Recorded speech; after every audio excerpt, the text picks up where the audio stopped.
Hello, welcome to our AEW review for Wednesday, December 3rd. The show started off with Tony Schiavone in the ring, welcoming out Samoa Joe and Eddie Kingston for a face-to-face. Joe had to be a dick. Of course. Joe talked a lot of shit. Said that he sent Hook to see how it is to slum it with the other side because Eddie can't hack it, which is complete bullshit. Eddie is a fucking former Ring of Honor world champion. He was the first Continental champion. Eddie has proven he can hack it. Yeah. Eddie's promo getting back on Joe was so good. He just cuts it right from the heart. Says that Joe isn't the same guy that they knew to get back in the day when they worked in Ring of Honor, when Homicide was with them. Like, just totally cut him right to the core. It was a great promo. Eddie says that Joe's one of those guys that's now using others, Hook especially, to get himself over. If Joe doesn't bring it, Eddie says he's going to eat him next week at Winter is Coming. Yeah, eat him. I'm curious, is he going to smoke him? Grill him? Fry him up in some butter. When we talk eat, how are we going to eat? Just saying. Yeah, it was a good back and forth. If you say so. It didn't get physical. They kept to the no physicality. The Ops didn't run out for a beatdown. Backstage, they did cut to backstage, and the Ops have decided to give Dark Order a chance to earn a shot at the trios titles. So Dark Order will face Shibata, Hook, and Hobbs later on. Yeah. Which, yay, Dark Order! I love the Dark Order, but meh. And, of course, they want to do this because they know Dark Order is friends with Hangman. And even the last time that Hangman was in trouble and Dark Order reached out to help him, there hasn't been any partnership between them since after Brody died. And Hangman kind of was the will he, won't he join with them. But that was 3 years ago. Wait, when who died? When Brody Lee died. Brody Lee was the leader of Dark Order. He died, and for a while Dark Order didn't know what to do. They didn't have any leadership. Is that when one Alistair, whatever, he left? Black? Yeah. No. Black left recently, and because his contract ended. This was back when WWE had just lost Wyndham Rotunda and oh god, I can't remember his other name. Okay, we're getting off topic. Yeah. Okay. But no, evil Negative One's dad. Yeah. You wouldn't have no idea. Okay, yeah. Moving on. Pac versus Okada for the first match. Yes. What was your rating first? Oh, you want to get the rating out? Yes. I thought this should have been going at a faster pace. It was really good. I gave it a 2.5. I actually gave it a 4.5. Really? Yeah, I wish it would have went faster, but I liked watching. Yeah, this was really good. Pac controlled. Like beef versus beef. Sort of. Yeah. Pac controlled, and Okada was able to get the power, which is Okada acts like it's so easy for him, but Pac was like really trying. Oh yeah, he's beefed. Yeah, Pac's third attempt to try and hit the big clothesline missing, so that they could.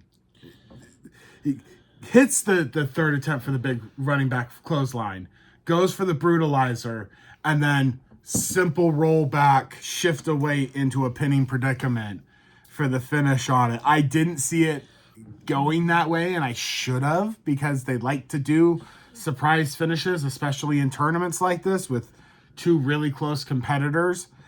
That was really good. But yeah, I just wanted more. I thought there should have been more to it. Right. Backstage after that, Briscoe remembers his history with Daniel Garcia. I think they have like 2 or 3 matches now against each other. Doesn't understand Garcia ducking him when he challenged him last week to be his first defense of the TNT Championship, but Tony Khan gave him the thumbs up for it, so we will have that happening at Winter is Coming next week. Another backstage, that was Ricochet and the GOA demanding attention. Like some people. Yeah, this the GOA, the demand, yeah, I hope they do something good with the title. He's got his first defense this weekend for Final Battle. They did a lot of plugging for Final Battle. Mm-hmm. I think he's going to keep it. I'm pretty sure he's going to keep it. But, yeah. After that was another backstage. This time we had Renee involved because it was Conglomeration. Oh, talking about Orange versus Roderick. Yes. In their upcoming C2 match on Collision. Roddy is not a member of the Conglomeration. Really? He is not a member. No. Even though he's in the video package. He's just the angry, not want to be there person. I want to know what is his deal. Okay, I was trying to figure this out. Make it make sense. With like Big Bang friend group. Who is the person that's in the friend group of the Big Bang Theory, but is that fringe one? I think I know who it is. It's the comic book store owner guy. Wait, what are you talking about? Who is the guy that owns the comic book store in Big Bang Theory? Stewart. That is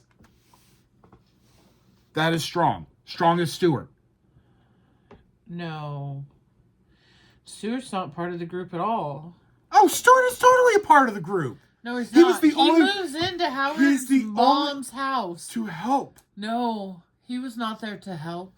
To help keep an eye, to help keep Howard's mom company. He was there to be Howard. Yes, to help Howard's mom cope with it. No, to be her child. For her to take care of him. And it helped her cope with Howard moving out. Oh my God. And he was the only one that showed up when they all decided that they were going to meet up in the future. Yeah, he is a member of the group, but they treat him outside of it. That is Roderick Strong. But yeah, he's going to kick Cassidy's ass. He's mad at the Conglomeration for being nice to him. But Roderick's like Will Wheaton. I love Will Wheaton. He is Will Wheaton. You think he's to the group? No, he's more central than Will. No. Stewart is in more episodes than Will Wheaton, and I am not even a Big Bang Theory fan to know that. Yeah, but Roderick's not there all the time. Roderick literally had to fill in for Kyle. He is the best friend of one of the central 4 of the show. But just because he's the best friend doesn't mean anything. He's a key supporting character. I can be best friends with the president, doesn't make me president. Yes, but if you're a key supporting characters, if you're one of the central characters, key supporting characters, you're central to the show. You're in it. You're part of it. You're part of the group. So basically, he's Howard's mom. Okay. Howard's mom, though, never makes any screen appearances. That would be like saying Tony Schiavone is Howard's mom. I mean... Because you hear Tony on because Tony's always there. You do see Tony there sometimes, but Tony is mostly on commentary and you hear Tony. So Tony Schiavone is Howard's mom to the Conglomeration. He is always screaming at them to not do something dangerous, especially Mark Briscoe. Okay, we're getting way off topic. That was all the backstage. So many backstages back to back. Darby update. That this is I get it. This is an update on Darby.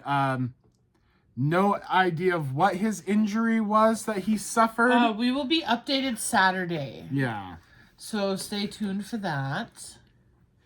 But following that was Kyle versus Kevin. Yes, Kevin Knight. Jet. This was another good match. Like, the C2 yeah. has given us really, really good matches, and Knight stayed aggressive, was on Kyle Fletcher, was putting Kyle through it, making Kyle work. Really just great high spots. Knight hits the coast to coast from the corner again, goes for the UFO, but Kyle gets the knees up and counters it. And then Fletcher gets Knight up and just hits a huge Liger bomb. Goes for the pin on it, and Knight kicks out. Kyle then just kicks him. I think he corner kicks him, and then sure drop brainbuster for the pinfall. I gave it 3 stars. Kyle is now 2-0 in the C2. He has a perfect record. I gave him a 4. A 4. Kyle did good. Yeah. Don got in the ring because he was out on commentary during this. And, of course, he gets in the ring and the rest of the family come running down to get in. They want to talk about the Bucks, but it's going to commercial. So I really wish we could have been in that crowd because we've been at the shows. And when Don comes out, you're lucky if you can actually hear what is being said over the boos. Over the boos and the fuck yous and yeah. I wish we were there. I would have loved to hear how they were during a commercial break, picture in picture with him. Oh, that would have been great. When they do come back, Don says that the worst thing a person can do is side with Kenny, basically, and challenges the Bucks to come get their money in the ring. The Bucks come out to do that. Okada finally shows whose side he's on, and Rainmaker's Matt. Jungle Express comes out. Perry bites Okada's middle finger. Did you just say Rainmaker chooses what side he's on? Yeah, Okada decided, like, okay, is he going to side with the Bucks, who are his friends from New Japan, and when he first came over, he's part of the Elite? Of course not.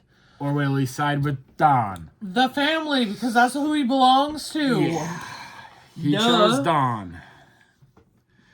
And that wasn't even a choice. Yeah, he Rainmakered Matt, and then Jungle Express came out. Perry bites fucking Okada. I still love that.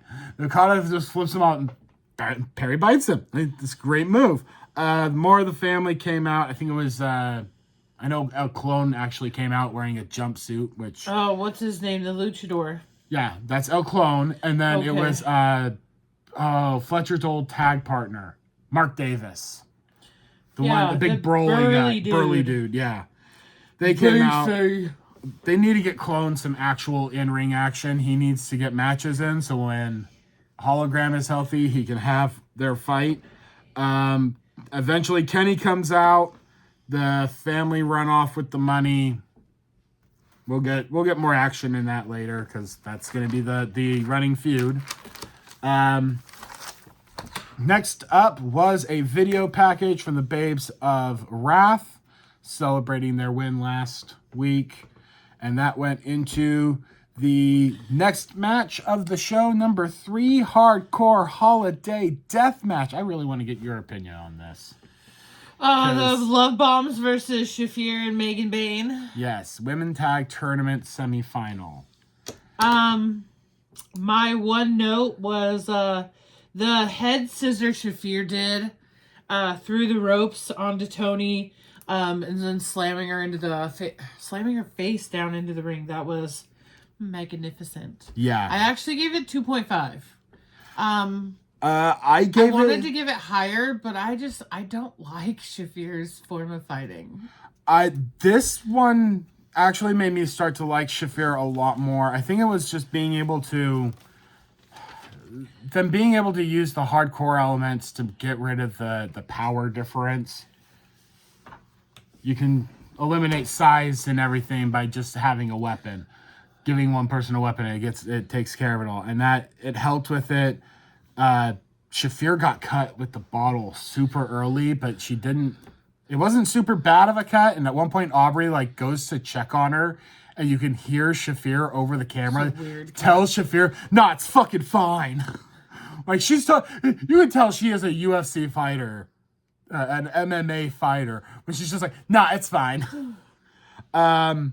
Yeah, that head scissors that she did on Tony through the ropes, like it was the 619, catches Tony's head and then twists down into the apron. That was a really cool move.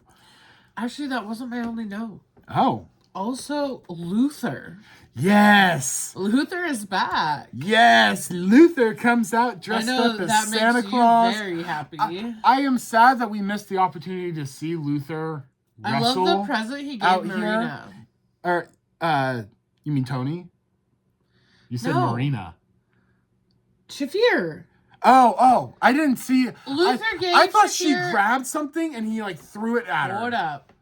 And then Luther I saw the delivered shoe. the present straight to Shafir. Shafir said, "No, I don't want it." He insisted, and then when she goes to grab it, there's a lot of tussling around, and then Luther shows the present, and the present is flipping off Shafir. I'm sad that I missed that, because the next thing he did is... I can't believe you missed that. Well, I was so happy that it was Luther, and I'm looking down, jotting down, Luther, and then I look up and I see Luther handing Tony the shoe.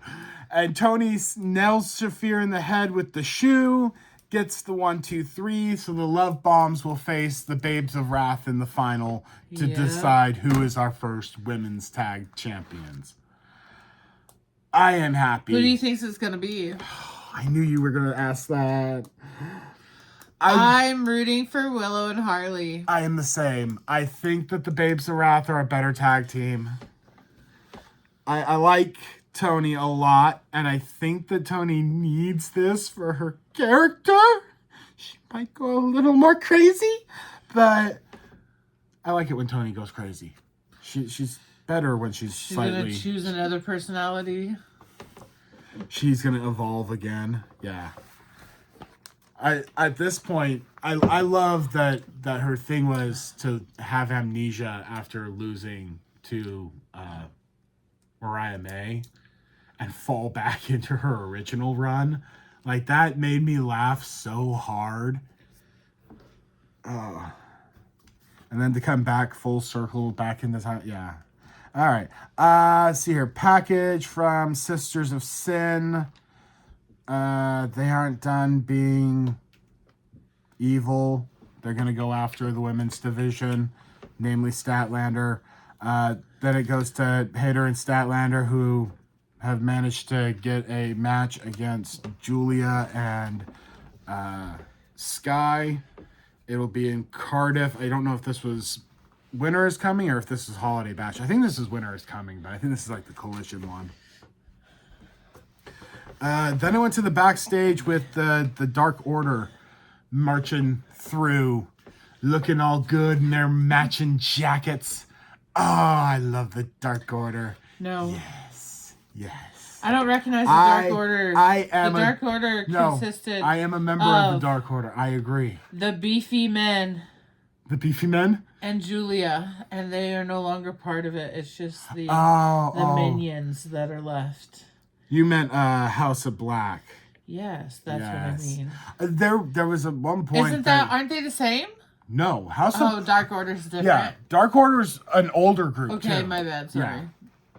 Okay, moving on. Let's that was Dark Order. They're marching their way out. They bump into Hangman. Alex Reynolds steps up as the mouthpiece. Wait, did you talk about Bang Bang? That's later up. Yeah, give me 2 points. No, it wasn't. Yes. No, I have FTR, Stokely, and Bang Bang, and then the Ops versus Dark Order. That's the match. This was the part before the match. Oh. Yeah, this was the backstage. Because after this backstage where Dark Order tell Hangman to stay back, and he says he will because he respects them. They don't want to get disqualified in their match against the Ops. Then it goes to Renee talking to Monet, who is upset about being unsuccessful, and you can't use that word around her. Even more upset at Red Velvet because she has to defend. Like I said, they were plugging a lot of Final Battle. Then it was FTR versus Bang Bang Gang recap. Backstage, FTR upset. So many people upset having backstage. This was getting to the point of backstages. I'm like, am I watching WWE? But it's like, okay, you're doing different parts of different stories in each backstage. I'm fine with this. You're moving things along. And, I mean, shit, there was still 5 matches on the on a 2-hour show. So, Right. Yeah.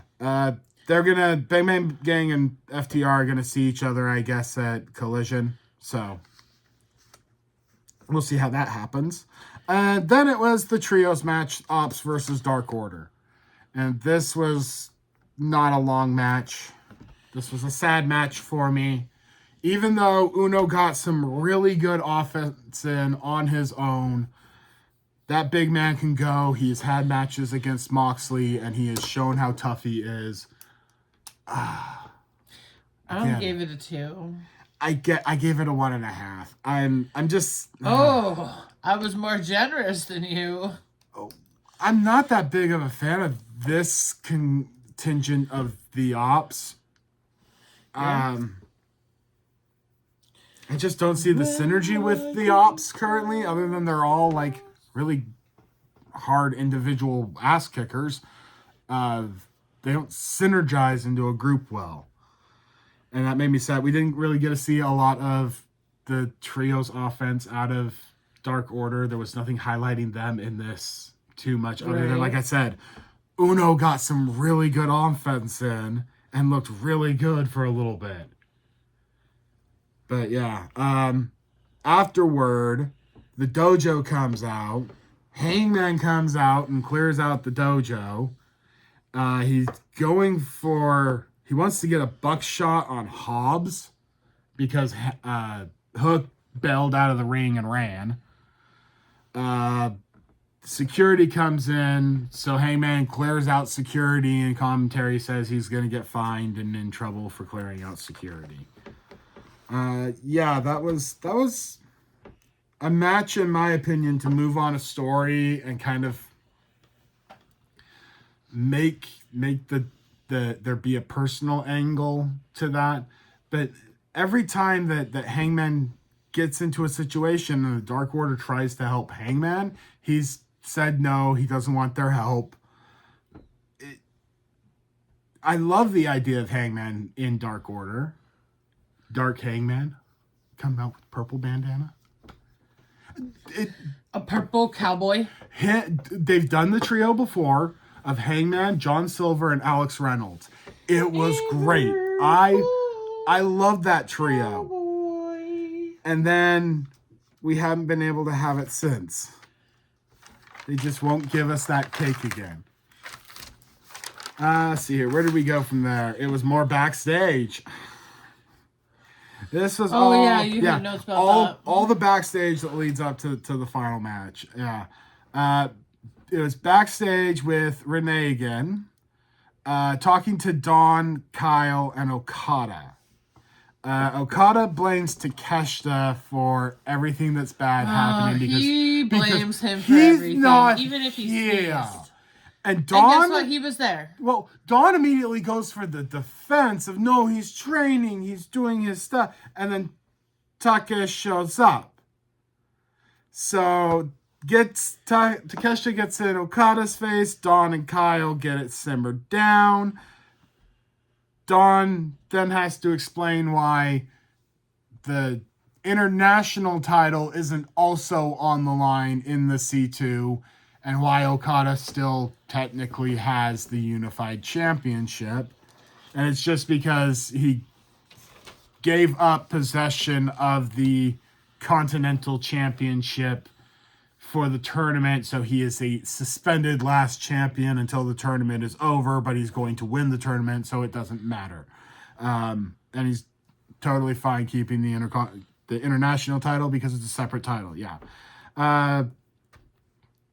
See here. what was after that? Backstage after that was Angry Hangman. Very, very angry Hangman. Right. He said that he has spent the last 3 years chasing redemption for the championship. Just to have Hook, of all the fucking people in the world, be the one that screws him over. Yeah. Doesn't care who wins at Winter is Coming. He's going to be getting his title back. And he's going to deal with Hook.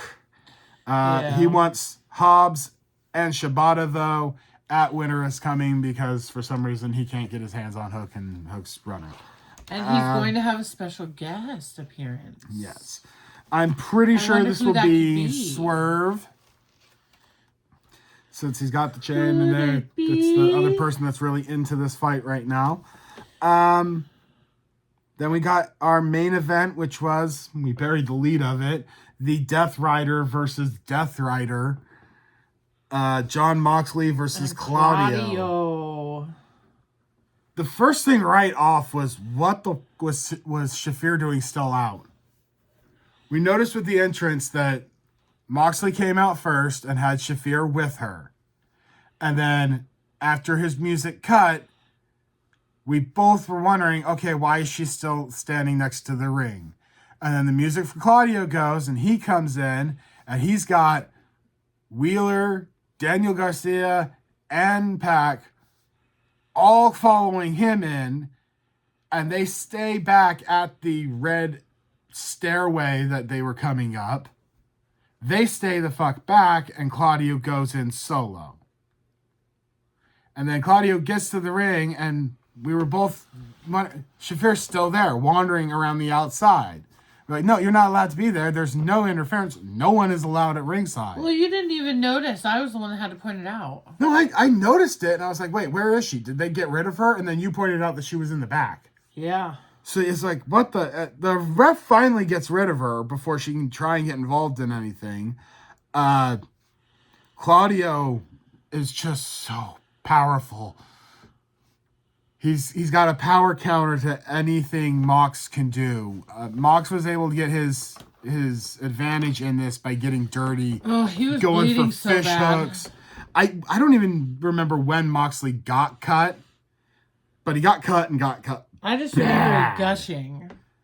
I have in here that it happened during the picture-in-picture, and I love that they were both trying submissions. Yeah. And they were having problems with the submissions because of all the blood. And it's just like, what? And then they announced 10 minutes left. And then Claudio's like, oh, there's like 5 minutes left. And he does the uppercut hard on Mox for the win. There was the 10-minute call. And then they wrestled really tight and it picked up the pace. And then they made the call for 5 minutes. And Claudio charged Moxley as Moxley was coming out of the corner and nailed that uppercut. And it was an instant uppercut down pin. 1, 2, 3. And even Moxley was sitting up shocked that he got pinned. Right. But Moxley was completely just floored by the loss. Yeah. I'm not. I knew. It's Moxley's downfall. He started with his first submission. And now it's just going to keep going down. It's his time to fall down. While others may rise, like Claudio. Claudio would be a very good leader. What are you talking about? He's already leading. He's the one that tells the rest of the crew to move on or attack. Literally shows... The cameraman literally did a zoom in on his face when he was like, Yuta's like, we should go after him. And then he just looks at him and goes, and they all jump back behind the barrier. He's already telling them what to do. Mox is on his downfall. Claudio's on his rise. And kind of Pac. He's trying. Pac is trying, and I really wish that he was in a different group. Yeah. Because then I wouldn't feel so conflicted about him being in the C2. Because I really want him to do good. But he's in a very hard bracket. and he's in a group that's kind of struggling. Yeah. So we'll have to see what happens with that. But overall, that was a really enjoyable show. Kept everything going. They have a lot of specials coming up. Next week is the Winter is Coming. See here, December 10th and 13th, both the Dynamite and the Collision will be Winter is Coming. What the Dynamite is in Georgia, and then Collision is in Cardiff, Wales. And then they're spending Holiday Bash December 17th, and then the Collision airing on the 20th is Manchester, England. And then there's the Christmas where it's Dynamite on 44th Street, Christmas Collision. Like, all of this stuff is just back-to-back episodes. There's one airing Christmas Eve and Christmas. Christmas Eve, yes, and a Christmas Day episode. No. Yes. We're not recording. We probably won't record those on the day. We will record those day after. Sorry, nothing personal. Just unless I can, keep you awake that night and make you watch it and record it. But I highly doubt that's going to happen because we're going to be eating way too much. I'm telling you. Man, though, that would be a fun one to go to. It's in New York. They are. Which we want to go to. That's the place you need to be. It's at the Hammerstein Ballroom, which is one of the places that I want to go to so bad. And I want to go to the Plaza. Yes. One of these years. Wow. Well, that concludes all of our notes. I hope you had fun watching. Don't forget to like, subscribe, or share. We like all of those things. Leave us a comment if you have any questions, anything you want to ask us. That's it. That's it. Have a good night.